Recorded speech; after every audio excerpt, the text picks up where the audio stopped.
we talk a little bit about working with Miles, since that was probably one of the Not a lot. Go most ahead. important. The story's been told many times about how you got asked by Miles to work with him. Um, but you really set a tone with him in the way that you kind of told him, hey, Mr. Davis, I have another band that I'm committed to.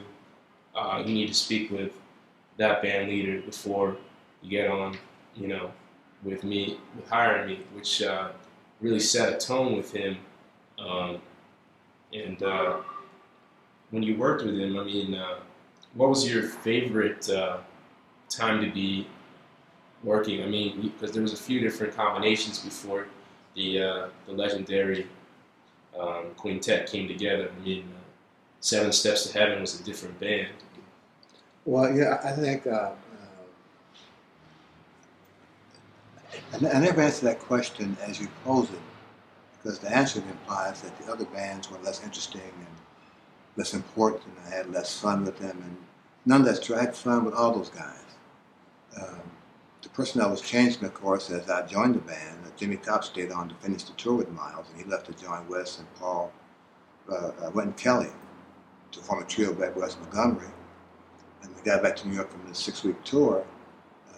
Harold Mabern and Frank Strozier playing alto left the band, and George Coleman stayed on, and Herbie and Tony joined the band.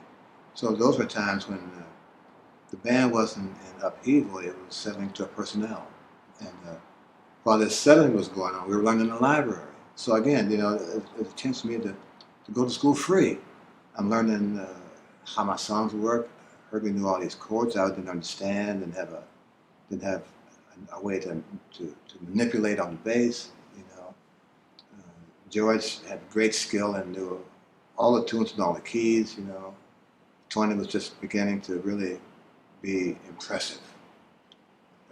So I was at a good time in my life again. Yeah, and you guys, there's the great story of you guys, your first meeting in the basement of Miles's apartment, just a few blocks from here, Mm-hmm. and he just left you guys there and went up and was listening to you guys on the intercom.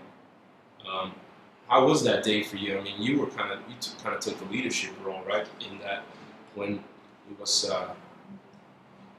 It was kind of first chance meeting, right? It was kind of I hate to say it's thrust on me, because it's not really what I mean. But clearly, Miles had a little more confidence that I could do certain things that the other guys weren't able to do as easily, either because they're inexperienced or just weren't interested in doing it. Because I was kind of put in this role, I had a different point of view. The band had a different point of view of me, not just as a bass player in the band, but the guy who knows the hotel reservations. He knows how to check the airline schedule, stuff, the payroll, those kind of stuff that, again, they either weren't interested in or were much more occupied playing the music and had other things to do at that time in their life. Tony was looking for an apartment. Herbie was about to get married, so there was a whole lot of stuff going on in their lives other than the Miles Davis band. At the time, it seemed I was the most focused and the less fragmented than those guys were. So they kind of trusted my judgment. If I said that guys, we got to do this, no one said, well, man, who are you? Or, why are we doing this? They just trusted that I had done enough research or was experienced enough to know that this has to be done this way. Can we get on with the program? Well, what kind of stuff were you thinking about while playing bass with this group? I mean, you were truly innovative on the bass and created a whole new path in modern bass playing. What kind of things were you thinking about with regards to your bass and music? Well, I think,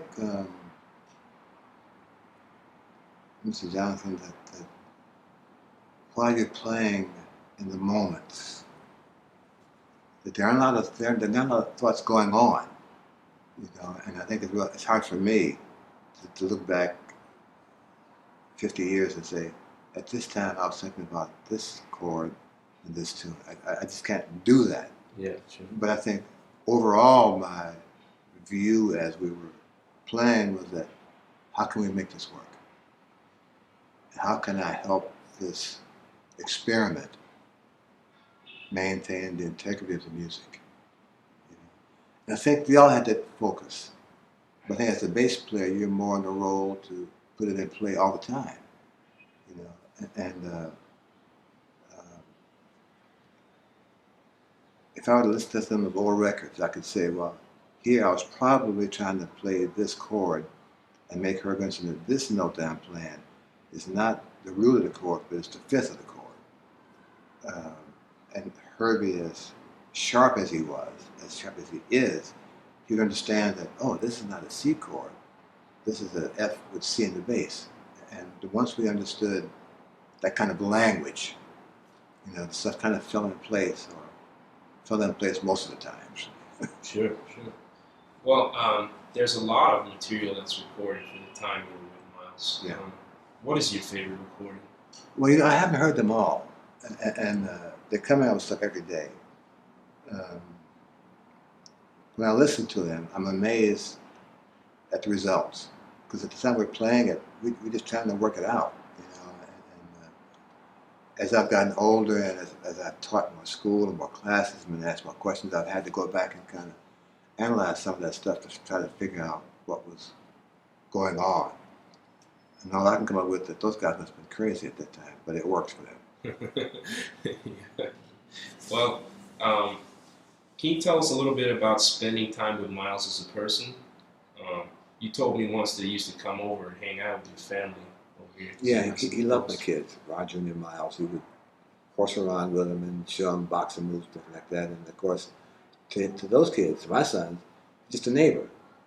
He wasn't a famous person who played trumpet. He was just a friend of Dad's, you know. And a lot of their friends, as they got older, didn't understand why they didn't feel awestruck by this guy coming in their house, you know. And they tried to explain to him, well, he was just my dad's friend, you know. We would talk, Miles and I, about politics. He was very into the Harlem, the African American political scene at that time. He was aware of the stock market, so we would talk about the stock market. Or he liked to go to the golf course. Well, that didn't interest me at all, but we'd go to the driving range and eat golf balls all day. You know. He was a good swimmer. I didn't swim, but we'd go to the pool and we would talk about the music, or so he loved boxing. And because he knew some boxers, I would meet them as well. We would just talk about the sport. So it was a kind of a nice arrangement of conversation that covered everything, not specifically music.